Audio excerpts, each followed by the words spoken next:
नमस्कार, news 1 India में आपका स्वागत है। आपके साथ मैं धर्मराज सिंह। आपको सीधे ले चलते हैं झांसी, जहां पर मुख्यमंत्री Yogi Adityanath Covid command centre का निरीक्षण कर रहे हैं।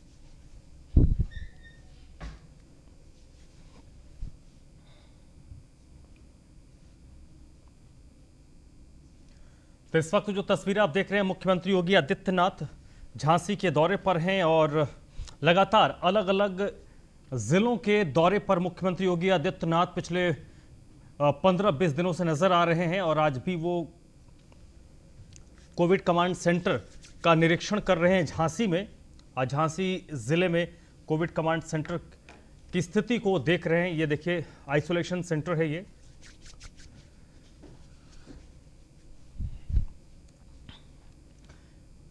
इस पूरे कोविड काल में मुख्यमंत्री जब से संक्रमण मुक्त हुए हैं, पहले तो वो संक्रमित हुए और उसके बाद वो 14 दिन आइसोलेशन में रहे। आइसोलेशन के दौरान लगातार वीडियो कॉन्फ्रेंसिंग के दौरान वीडियो के जरिए अधिकारियों से वो मीटिंग करते रहते, तमाम दिशा निर्देश उनको देते। और जब से संक्रमण मुक्त हुए हैं, जब से उनकी कोविड रिपोर्ट नेगेटिव आई है, मुख्यमंत्री हर दूसरे दिन आपको किसी न किसी जनपद के, किसी न किसी जिले के दौरे पर नजर आते हैं। मदन इस वक्त मेरे साथ जुड़ चुके हैं झांसी पे, इसी पर ज्यादा अपडेट के लिए। तो मदन के पास हम चलेंगे, लेकिन इस वक्त मदन इस वक्त मेरे साथ जुड़ चुके हैं। मदन, क्या कुछ मुख्यमंत्री का कार्यक्रम होगा आगे अभी यहाँ पर झांसी में? मुख्यमंत्री जैसे ही हेलीपैड पर उतरे हैं पुलिस लाइन में, वहां से वो सीधे आईसीसी सेंटर पहुंचे। वहां उन्होंने अधिकारियों से और कर्मचारियों से फीडबैक लिया पूरा, किस तरह से लोगों को सेवाएं दी जा रही हैं, किस तरह से उनके संपर्क में रहा जाता है, कैसे होम आइसोलेट हुए मरीजों के भी संपर्क में रहकर उनके इलाज की पूरी सुविधाएं दी जा रही हैं। इसके बाद वहां निरीक्षण करने के तत्पश्चात उनको मेडिकल कॉलेज में ऑडिटोरियम सभागार में उनकी एक बैठक है, जिसमें अधिकारियों, मंडल के अधिकारियों के साथ वर्चुअल मीटिंग भी होगी। मेडिकल के अफसर भी रहेंगे और जनप्रतिनिधि भी रहेंगे। उसके बाद उनका किसी गांव का निरीक्षण का एक प्रोग्राम बन सकता है, जो कि उनके प्रोटोकॉल में है, लेकिन फिलहाल अभी तक उस गांव के बारे में पूरी जानकारी। चलिए, बहुत बहुत शुक्रिया मदन आपका। और आपको सीधे दिल्ली ले चलते हैं, जहां पर दिल्ली के मुख्यमंत्री अरविंद केजरीवाल प्रेस कॉन्फ्रेंस कर रहे हैं। वो कल सुबह 5 बजे खत्म हो रहा है। आज फिर से हम सब दिल्ली के लोगों को तय करना है कि लॉकडाउन बढ़ना चाहिए या नहीं बढ़ना चाहिए, अनलॉक होना चाहिए नहीं होना चाहिए। हम सब लोगों को मिलकर ये तय करना है। अप्रैल के महीने में जब ये सेकंड वेव पूरे देश के अंदर आई थी, इतनी खतरनाक वेव थी, दिल्ली सबसे पहला राज्य था जिसने, हम सब लोगों ने ये देखा कि ये वेव बहुत खतरनाक है और सबसे पहले लॉकडाउन देश के अंदर दिल्ली में लगाया गया। उस वक्त ऐसा लग रहा था जब ये वेव आई थी और इतनी तेज़ी से केसेस बढ़ रहे थे कि पता नहीं ये वेव कितने दिन चलेगी, इस वेव से जीत पाएंगे नहीं जीत पाएंगे, कैसे होगा, क्या क्या होगा। लेकिन एक महीने के अंदर 20 अप्रैल को हम लोगों ने लॉकडाउन लगाया था। लगभग एक महीने के अंदर आप सब लोगों के, दिल्ली के लोगों के अनुशासन और दिल्ली के लोगों की मेहनत और संघर्ष की वजह से आज कोरोना की ये वेव, जो कि सबसे खतरनाक थी अभी तक, ये कमज़ोर होती नज़र आ रही है। मैं ये नहीं कहूँगा कि हमने युद्ध जीत लिया है, अभी काफ़ी बाकी है, लेकिन अब हम, ऐसा लग रहा है कि इसके ऊपर काबू पाते हुए नज़र आ रहे हैं। अप्रैल के महीने में एक दिन ऐसा आया था जब संक्रमण दर 36% पहुँच गई थी। यानी कि 100 लोगों की हम टेस्टिंग करते थे तो 36 लोग उसमें पॉजिटिव मिलते थे। पिछले 24 घंटे का मैं आपको आंकड़ा बताऊं तो ये संक्रमण दर 2.5% के भी नीचे चली गई है। यानी कि अब 100 लोगों की हम टेस्टिंग करते हैं तो उसमें 2.5 लोग संक्रमित पाए जाते हैं और 97.5 लोग ठीक पाए जाते हैं। इसका मतलब संक्रमण काफ़ी कम हो गया दिल्ली के अंदर। अप्रैल के महीने में एक दिन ऐसा था जब 28,000 केस एक दिन में आए थे। 28,000। पिछले 24 घंटे में 1600 केस पाए गए हैं दिल्ली के अंदर, 28,000 से 1600। तो दिल्ली के अंदर कोरोना की रफ्तार काफ़ी कम हुई है। पिछले 1 महीने में कई सारी समस्याएं आई, उन सारी समस्याओं का हम सब लोगों ने मिलकर मुकाबला किया। दिल्ली के 2 करोड़ लोगों ने एक परिवार की तरह मिलकर मुकाबला किया।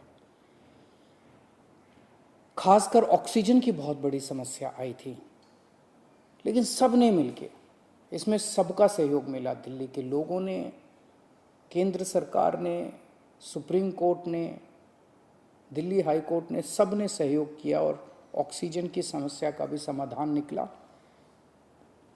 अब वैक्सीन की बड़ी प्रॉब्लम आ रही है, वैक्सीन की बहुत कमी महसूस हो रही है, लेकिन मुझे विश्वास है जैसे हमने बड़ी बड़ी समस्याओं का समाधान किया है, ऐसे वैक्सीन की समस्या का भी समाधान निकलेगा। हम मिलके निकालेंगे। वैक्सीन की जो कमी हो रही है, मुझे पूरी विश्वास है इस कमी को भी हम सब लोग मिलके ठीक करेंगे। इस दौरान पिछले 1 महीने हमारे डॉक्टर्स और नर्सेज कई दिनों तक नहीं सोए हैं, कई दिनों से घर नहीं गए हैं। उन्होंने जबरदस्त काम किया। इनमें से कुछ डॉक्टर्स और नर्सेज शहीद भी हो गए। उनकी शहादत को मैं पूरे दिल्ली के सभी लोगों की तरफ से सलाम करता हूं। हम कर्जदार हैं उनके, उनका कर्ज हम नहीं चुकता कर सकते, लेकिन फिर भी दिल्ली सरकार उनके परिवार को मदद करने के लिए 1-1 करोड़ रुपए की राशि देती है।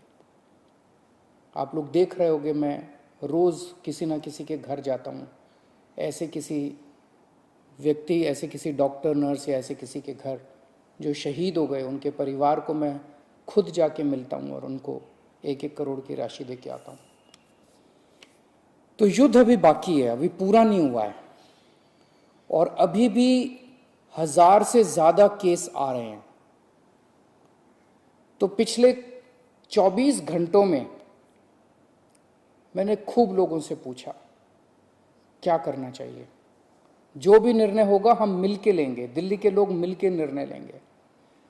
तो एक आम राय ये बन रही है लोगों की कि 1 हफ्ते के लिए लॉकडाउन और बढ़ा देना चाहिए, क्योंकि अभी अगर लॉकडाउन खोल दिया और जो कुछ हमने पिछले 1 महीने की इतनी कड़ी मेहनत, संघर्ष और त्याग की वजह से पाया है, कहीं वो ख़त्म ना हो जाए। तो सबकी आम राय ये है कि 1 हफ्ते के लिए और लॉकडाउन खोल देना चाहिए।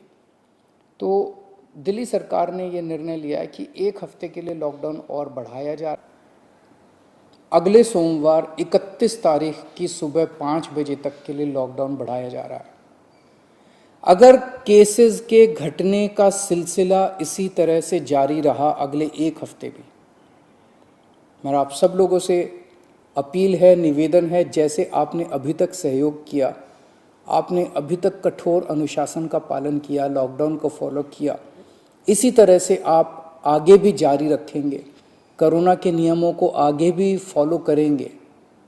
अगर इसी तरह से केसेस के कम होने का सिलसिला जारी रहा तो 31 तारीख से फिर हम अनलॉक की प्रक्रिया चालू करेंगे।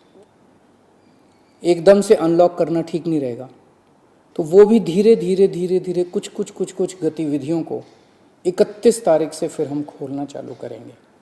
लेकिन अभी सबकी राय के मुताबिक, मैं दिल्ली के लोगों की राय के मुताबिक 1 हफ्ते के लिए हम लोग लॉकडाउन और बढ़ाने जा रहे हैं।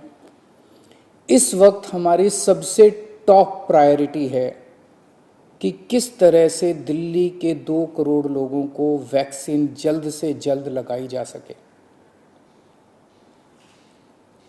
हमने दिल्ली में सारी व्यवस्था बना ली है कि 3 महीने के अंदर दिल्ली के सब लोगों को हम वैक्सीन लगा सकते हैं, लेकिन वैक्सीन की कमी है, पूरे देश के अंदर कमी है।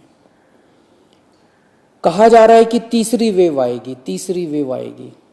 हमें तीसरी वेव का पूरी शिद्दत के साथ तैयारी करनी है। तो हमारी पहली प्राथमिकता तो ये है कि वैक्सीन लग जाए। अगर वैक्सीन लग गई तो शायद तीसरी वेव ना आए। अगर वैक्सीन सबको लग गई तो शायद तीसरी वेव से हम लोग बच सकें।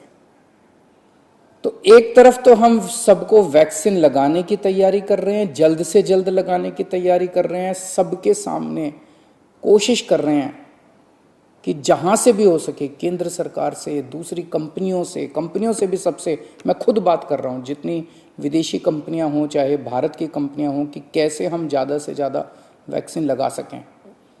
कोई चाहे कितने रुपए में वैक्सीन दे दे दिल्ली के लोगों के लिए, चाहे हमें अपना जितना भी बजट खर्च करना पड़े दिल्ली के लोगों के लिए वैक्सीन लाने के लिए, हम खर्च करने के लिए तैयार हैं।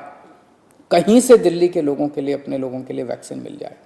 तो एक तरफ हमारी ये तैयारी चल रही है और दूसरी तरफ खुदा ना खास्ता तीसरी वेव आती है तो हम उसकी सारी तैयारियां कर रहे हैं। कितने बेड जरूरत पड़ेगी, कितने और आईसीयू बनाने की ज़रूरत है, कितनी और ऑक्सीजन की ज़रूरत है, ऑक्सीजन टैंकर खरीदने की ज़रूरत है, ऑक्सीजन के स्टोरेज टैंक बनाने की ज़रूरत है।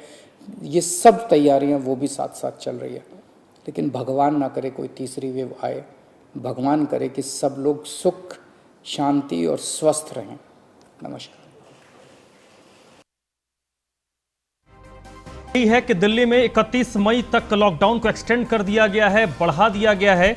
और दिल्ली के मुख्यमंत्री अरविंद केजरीवाल ने कहा है कि अगर यही स्थिति बनी रही और 31 मई से पहले हम आकलन करेंगे और उस वक्त तक अगर स्थिति बेहतर होती है तो दिल्ली के लोग ये ना समझे कि एक बार में सब कुछ खोल दिया जाएगा, एक दिन में सब कुछ पहले जैसी स्थिति हो जाएगी। धीरे धीरे करके अनलॉक की प्रक्रिया 31 मई के बाद शुरू की जाएगी। तो फिलहाल 31 मई सुबह 5 बजे तक दिल्ली में लॉकडाउन रहेगा। दिल्ली के मुख्यमंत्री अरविंद केजरीवाल ने कहा है कि ज्यादातर जो लोग हैं वो इस बात को मानते हैं कि दिल्ली में अभी लॉकडाउन को एक्सटेंड किया जाए, उसको कंटिन्यू रखा जाए और 31 मई के बाद सरकार ये तय करेगी कि आगे क्या कुछ फैसला लेना है। और अगर लॉकडाउन को खोला भी जाता है तो इसे धीरे धीरे करके अनलॉक किया जाएगा। अब 2020 को याद कर लीजिए, जब धीरे धीरे एक फेस करके चीजों को अनलॉक किया गया था, तो इस बार भी आपको दिल्ली में उसी तरीके की चीजें नजर आने वाली है। यास साइक्लोन को लेकर प्रधानमंत्री नरेंद्र मोदी इस वक्त एक बैठक कर रहे हैं और इस साइक्लोन को लेकर जो तैयारियां चल रही हैं उन तैयारियों की समीक्षा की जा रही है। प्रधानमंत्री नरेंद्र मोदी शीर्ष अधिकारियों के साथ इस वक्त एक बैठक कर रहे हैं। इस बैठक में गृह मंत्री अमित शाह सहित कई मंत्री मौजूद हैं। ताउते जो चक्रवाती तूफान था, उस तूफान के बाद एक और चक्रवाती तूफान की दस्तक है और यह बताया जा रहा है कि 26-27 तारीख के करीब भारत के तट से टकराएगा। ओमान से यह शुरू हुआ है और यास इस तूफान का नाम है। ये चक्रवाती तूफान है और बताया जा रहा है कि ये जो तूफान है वो काफ़ी गंभीर स्थिति पैदा कर सकता है जब तक ये भारत के तट तक पहुंचेगा। इसको लेकर प्रशासनिक तैयारी शुरू हो गई है। प्रधानमंत्री नरेंद्र मोदी खुद इस वक्त एक बैठक कर रहे हैं। इस बैठक में इस चक्रवाती तूफान को लेकर शीर्ष अधिकारियों के साथ चर्चा की जा रही है। कहां से लोगों को हटाया जाना है, कहां से लोगों को मूव करवाना है, कैसे लोगों को बचाना है, कैजुअल्टी को कैसे कम करना है, इस तमाम पहलुओं को लेकर इस वक्त प्रधानमंत्री नरेंद्र मोदी शीर्ष अधिकारियों के साथ चर्चा कर रहे हैं। ताउते तूफान के दौरान आपने देखा कि कई सारी कैजुअल्टी हुई है। हालांकि मानवीय कैजुअल्टी जरूर कम हुई, लेकिन कई ऐसी घटनाएं हुई जो सिर्फ नजरअंदाज करने के कारण हुआ।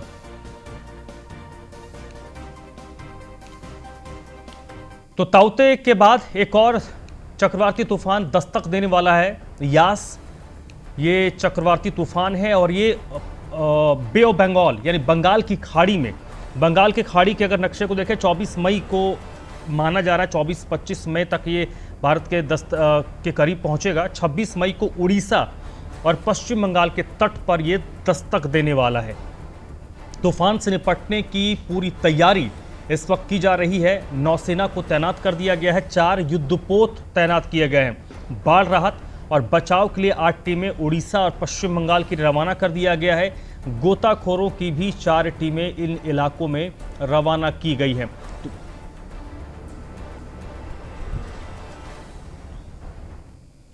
अगली खबर हापुड़ से है, जहां पर न्यूज वन इंडिया की खबर का बड़ा असर हुआ है। ऑपरेशन लूट चलने के बाद प्रशासन हरकत में आया है। तो बड़ी खबर आपको बता दें, न्यूज वन इंडिया की खबर का बड़ा असर हुआ है। ऑपरेशन लूट के बाद प्रशासन हरकत में आया है। रामा मेडिकल कॉलेज को डीएम ने कारण बताओ नोटिस जारी किया है। रामा मेडिकल कॉलेज में ओवर रेटिंग की लगातार शिकायत मिल रही थी। डीएम पहले ही इस मामले को लेकर नोटिस जारी कर चुके हैं और हमारी इस ऑपरेशन लूट के बाद अस्पतालों में हड़कंप मचा हुआ है। प्रभारी मंत्री ने 3 अस्पतालों पर कार्रवाई का आश्वासन भी दिया है।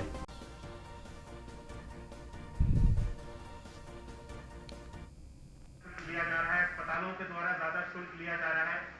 सरकार द्वारा कड़ी कार्रवाई करते हुए जितने भी ऐसे दोषी पाए गए उनके खिलाफ वहीं स्पॉट पर ही सख्त से सख्त कार्रवाई करी गई। जनपद हापुड़ में भी हमारी ये जो प्राइवेट अस्पताल है रामा जीएस और देव नंदिनी, जहां से भी कुछ ज्यादा शुल्क लेने की शिकायतें सामने आई थी तो उनको भी नोटिस जारी किया गया है कि इन शिकायतों को दूर किया जाए। अगर आगे आने वाले समय में भी इस तरह की कोई शिकायत मिलती है तो उसके खिलाफ भी सख्त से सख्त कार्रवाई करने का जिस तरह से पूरे प्रदेश में माननीय मुख्यमंत्री जी के द्वारा निर्णय लिया गया, काफी सारे अस्पतालों के लाइसेंस निरस्त किए गए, काफी सारे FIRs हुई हैं। अगर इस तरह की कोई भी समस्या सामने आती है तो किसी को भी छोड़ा नहीं जाएगा। जो भी अगर अधिक शुल्क ले रहे हैं कोविड के इलाज के नाम से, उनके खिलाफ सख्त से सख्त कार्रवाई की जाएगी। तो इस वक्त मोहम्मद ताहिर मेरे साथ जुड़ चुके हैं इसी पर ज्यादा जानकारी के लिए। ताहिर, किस तरीके की कार्रवाई हो रही है और हमारी इस ऑपरेशन लूट में कुछ एक अस्पताल उसकी जद में आए हैं, लेकिन मैं व्यक्तिगत तौर पर ये मान के चल रहा हूं कि जब इस तरीके के खेल चल रहा है तो कई अस्पताल होंगे जिस तरीके की हरकतों को अंजाम दे रहे होंगे। जी, हापुड़ में जो कोविड के अस्पताल चिन्हित किए थे हापुड़ डीएम ने, वो 4 अस्पताल चिन्हित किए थे, जिसमें रामा मेडिकल कॉलेज और जीएस मेडिकल कॉलेज, इसके अलावा सरस्वती मेडिकल कॉलेज के अलावा देवनंदिनी। हमने ऑपरेशन लूट खबर चलाई थी जिसमें देवनंदिनी और जीएस मेडिकल कॉलेज की लूट का खुलासा किया था। उसके बाद डीएम ने दोनों अस्पतालों को कारण बताओ नोटिस दे दिया। उसके बाद रामा मेडिकल कॉलेज की भी काफी शिकायतें जो है ओवर रेटिंग की आ रही थी, मरीजों द्वारा शुल्क जो है ज्यादा लिया जा रहा था, जिस पर संज्ञान लेते हुए डीएम ने रामा मेडिकल कॉलेज को भी कारण बताओ नोटिस जारी किया है और जल्द से जल्द जवाब देने की बात कही है। वहीं हापुड़ के प्रभारी मंत्री संदीप सिंह ने भी मामले का संज्ञान लिया है और तीनों Rama medical college, GS medical college व देवनंदिनी अस्पताल पर सख्त कार्रवाई की बात कही है। चलिए, बहुत बहुत शुक्रिया मोहम्मद ताहिर आपका इस जानकारी के लिए। चलिए बढ़ते आगे। आगरा से अगली खबर है जहां पर कोरोना मरीजों से ज्यादा पैसे वसूलने के मामले में प्रशासन ने अभी तक अस्पताल पर कोई कार्रवाई नहीं की है। तो आगरा का ये मामला है जहां पर कोरोना मरीजों से ज्यादा पैसे लेने के मामले पर प्रशासन की ओर से अभी तक कोई पहल नहीं की गई है, कोई कार्रवाई शुरू नहीं की गई है। अस्पताल ने एक ही परिवार के 3 लोगों से 13 लाख रुपए वसूले थे। पीड़ित ने अपनी दास्तान सोशल मीडिया के जरिए बयां की थी और वो वीडियो काफी वायरल हुआ था। 13 लाख की वसूली के बाद मरीज को बिल थमाया गया था।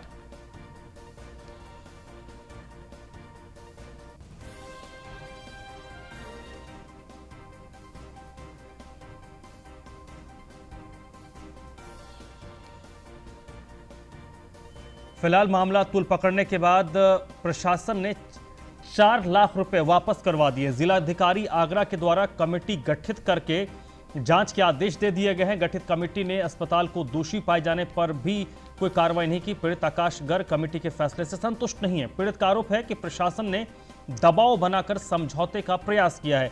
जन प्रहरी सचिव नरोत्तम शर्मा ने मामले में मुख्यमंत्री को एक चिट्ठी भी लिखी है और इस मामले में कार्रवाई की मांग की है।